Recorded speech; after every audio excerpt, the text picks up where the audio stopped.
Unlock the secrets of hair care, the magic of hair masks.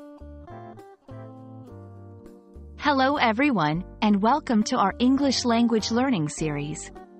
Today, we're diving into a fascinating phrase: use a hair mask. This might sound simple, but there's a lot to unpack here. So, let's explore what this phrase means and how you can use it in your daily conversations.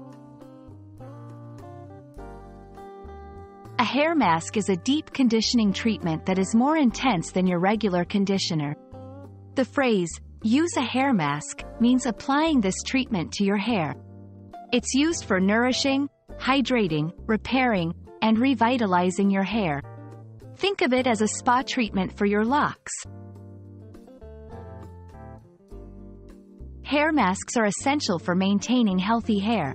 They are particularly beneficial for repairing damaged hair, hydrating dry hair, enhancing hair growth, adding shine and softness. Using a hair mask regularly can significantly improve the health and appearance of your hair.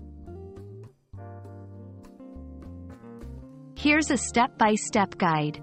1. Wash your hair with shampoo. 2. Apply the hair mask generously, focusing on the ends. 3. Leave it on for the recommended time, usually 5 to 20 minutes. 4. Rinse thoroughly with water. It's a simple yet effective way to pamper your hair. Different hair types and concerns require different masks. Some popular types include moisturizing masks for dry hair, protein masks for damaged hair, oil-based masks for nourishing. Choose one that suits your hair needs. That's all about use a hair mask. We hope this video helps you understand not just the phrase but also the importance of hair care in your daily life. Remember, healthy hair is happy hair. See you in our next video, and keep practicing your English.